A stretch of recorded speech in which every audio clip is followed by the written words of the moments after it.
আসসালামু আলাইকুম গাইস, কি অবস্থা, কেমন আছো সবাই? আশা করি সবাই ভালো আছো। আল্লাহর রহমতে আমি অনেক ভালো আছি। তো তোমাদের সবাইকে স্বাগতম আমার আরো একটা নতুন ব্লগে। সকাল সকাল শীতের ঠান্ডা বাতাসের সাথে ঘুরতে যাওয়ার মজাই আলাদা। তো চলো তোমাদেরকে কিছু ভিডিও সিনেম্যাটিক ভিউর সাথে দেখানো যাক। কুয়াশা ঘেরা মেঘলা আকাশ, হিমেল হাওয়া, শীতের আভাস, যত দূর চোখ যায় চারদিক ধূসর, দূর হতে ভেসে আসা একার কণ্ঠস্বর। গায়ে চাদর, কাঁধে খেজুরের রস, মিষ্টি মধুর ভারী, তার নাম যশ। মেঘ স্বরে সূর্য ওঠে, রোদ করে ঝলমল, শোনা যায় ঝাঁকে ঝাঁকে পাখিদের কলকল। এইভাবেই কেটে যায় আমাদের অনেকটা সময়। শীতের সকাল বড়ই বৈচিত্র্যময়। তো গাইস, এরপরে আমরা চলে আসি বাকেরগঞ্জ বাস স্ট্যান্ডে। তো এইখান থেকে আমাদের কুয়াকাটার বাসে যেতে হবে। আর হ্যাঁ গাইস, বাকেরগঞ্জ থেকে কোনো ডাইরেক্ট বাস ছাড়ে না, তাই আমাদেরকে লোকালে করেই যেতে হয়েছে। আর এইখান থেকে আমাদের এক একজনের ভাড়া ছিল 250 টাকা। তো যাই হোক, বাসে যেতে যেতে তোমাদেরকে কিছু সিনেম্যাটিক ভিউ দেখানো যাক। আর হ্যাঁ গাইস, কথা বলতে না বলতে আমরা চলে আসছি লেবুখালী, মানে পায়রা সেতু। পায়রা সেতু এটি বরিশাল নদীর উপর নির্মিত একটি সড়ক সেতু। এটি বরিশাল এবং পটুয়াখালীকে সংযুক্ত করে, দেশের দক্ষিণ পশ্চিমাঞ্চলকে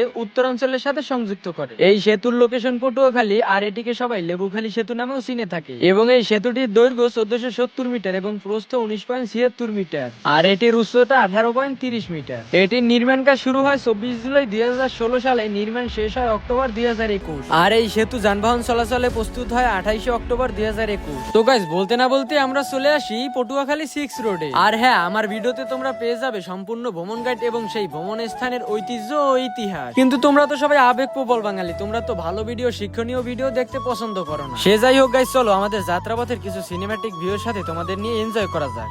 ভ্রমণ যা মানুষকে অনেক নতুন জিনিস শেখায় এবং বিশ্বকে জানার সুযোগ করে দেয়। শুধু তাই নয়, ভ্রমণের মাধ্যমে ভ্রমণ প্রেমীরা খুঁজে পায় তাদের জীবনের আসল সুখ ও শান্তি। আর আমাদের এই পৃথিবীটি একটি বই, কিন্তু যারা ভ্রমণ করে না তারা শুধুমাত্র ওই বইয়ের একটা পৃষ্ঠা। আর আমাদের সকলেরই ভ্রমণ করা দরকার, কেননা ভ্রমণ আমাদের মনের শক্তি যোগায় এবং ক্লান্তি দূর করে দেয়। তো গাইস, বলতে না বলতে আমরা চলে আসি কুয়াকাটা বাস স্ট্যান্ডে। টানা 2.5 ঘন্টা জার্নি শেষে এরপরে আমরা বাস থেকে নামি। বাস থেকে নেমে আপনারা পেয়ে যাবেন বিভিন্ন ধরনের অটো এবং গাড়ি। আর এইখান থেকে মাত্র 10 টাকা ভাড়া দিয়ে আপনারা যেতে পারবেন বিচের পারে। তো গাইস, এরপরে আমরা একটা গাড়ির রিজার্ভ নিয়ে এইখান থেকে চলে গেলাম বিচের উদ্দেশ্যে। 7-8 মিনিটের ভিতরেই আমরা চলে আসলাম কুয়াকাটা 0 পয়েন্ট। আপনি যদি চান আপনার হোটেলে থেকে সমুদ্রের সুন্দর ভিউ দেখবেন, তাহলে বিচের পাশে একটি হোটেল নেবেন, যেখানে ডাবল বেডের রুমের ভাড়া পড়বে মাত্র 2000 টাকা এবং তারও নিচে। তো গাইস, দুপুরের নাস্তা শেষ করে আমরা একটু বিশ্রাম নিয়ে এরপরে বিকাল বেলা ঘুরতে বের হয়ে যাই। আর হ্যাঁ, ঘুরতে যাওয়ার সময় অবশ্যই আপনারা এইখানে গাড়ির সাথে দামাদামি করে নিবেন। গাইস, এখন শুরুতে আমরা যাইতেছি লেম্বুর বনের দিকে। আর এইখানে রাস্তার যে পরিবেশ, সেইগুলো তো দেখতে অনেক সুন্দর লাগে। তো গাইস, চলো যেতে যেতে আমরা কিছু ভিডিও ফুটেজ সিনেম্যাটিক ভিউয়ের সাথে দেখি। রাস্তার এক পাশে রয়েছে সমুদ্র, অপর পাশে রয়েছে প্রাকৃতিক দৃশ্য। এ যেন সৃষ্টিকর্তার অপরূপ সৃষ্টি। তাই তো ভ্রমণ পিপাসু মানুষেরা ঘুরতে বের হয়ে যায় সৃষ্টিকর্তার অপরূপ সৌন্দর্য দেখার জন্য। তো গাইস, দেখতে দেখতে আমরা চলে আসি শুটকিপল্লিতে। চলো শুটকিপল্লিতে গিয়ে তোমাদের সাথে দেখা করা যায়। এইটা হলো শুটকিপল্লির রাস্তা। এইখান থেকে যদিও আমরা গাড়ি লোড ছিলাম, তাই গাড়ি সহকারে নামা যায় না, তাই হেঁটেই নামতে হয়েছে। তোমরা যারা বাইক নিয়ে আসবে তারা এইখান থেকেই যেতে পারবে, কিন্তু এমনি গাড়িতে আসলে ওইখান থেকে নেমে আসতে হবে। তো গাইস, চলো তোমাদেরকে সিনেম্যাটিক ভিউর সাথে শুটকিপল্লির কিছু ইতিহাস জানানো। শুটকিপল্লী নিকটবর্তী বঙ্গোপসাগর আর অফুরন্ত সামুদ্রিক মাছের সহজলভ্য প্রাপ্তির ফলে পটুয়াখালী কুয়াকাটায় শুটকি তৈরির মানুষের পেশা হয়ে ওঠে এবং কুয়াকাটার আশেপাশে গড়ে উঠেছে 32টিরও বেশি শুটকিপল্লী। আর যেইখানে শ্রম দিয়ে থাকে প্রতিদিন 15 থেকে 20,000 শ্রমিক, এবং এসব শ্রমিক পরিবারের শিশু, বৃদ্ধ সহ প্রায় 40,000 মানুষ খেয়ে পরে বেঁচে থাকার একমাত্র অবলম্বন শুটকি শিল্প। হ্যালো, আসসালামু আলাইকুম গাইস। এখন আমি আছি কুয়াকাটা শুটকিপল্লিতে। তো এইখানে আপনারা বিভিন্ন রকমের শুটকি পেয়ে যাবেন, যেগুলো বাংলাদেশ ছাড়া বাংলাদেশের বাইরেও রপ্তানি হয়ে থাকে। তো চলেন আপনাদের সাথে সিনেম্যাটিক শুটের মাধ্যমে কিছু ভিডিও ফুটেজ দেখানো যাক।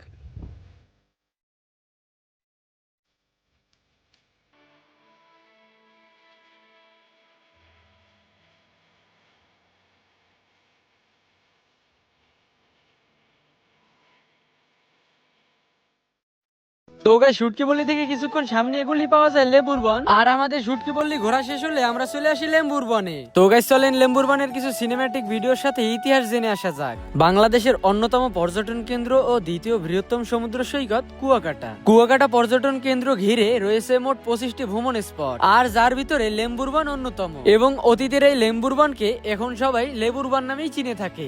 এবং ভ্রমণ প্রেমী মানুষগুলো সুযোগ পেলেই ছুটে আসে সমুদ্রের কাছে। আর হ্যাঁ গাইস, কুয়াকাটা নামকরণের ইতিহাস পর্যালোচনা করলে গিয়ে দেখা যায়, ধারণা করা হয় আরাকানদে বাংলাদেশে আগমনের সাথে কুয়াকাটা নামটি জড়িত।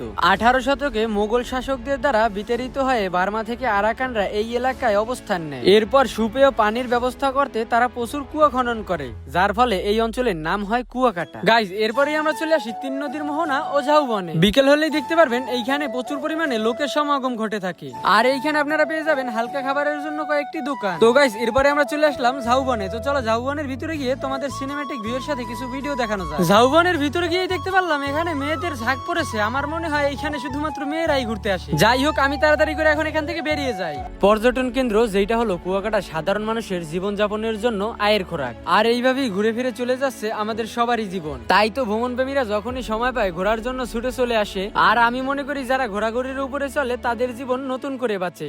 গাইস, সন্ধ্যা হওয়ার আগে আমরা এখান থেকে চলে যাইতেছি। আমরা আসছিলাম দুপুর বেলা, আর এদিকে দেখি বিকেল বেলা লোকের অভাব নেই। যাই হোক, ভালোই হয়েছে আমরা এইখানে এসে দুপুর বেলা একটু ছবি তুললাম, ভালো করে ঘুরলাম, নিরিবিলি পরিবেশ ছিল।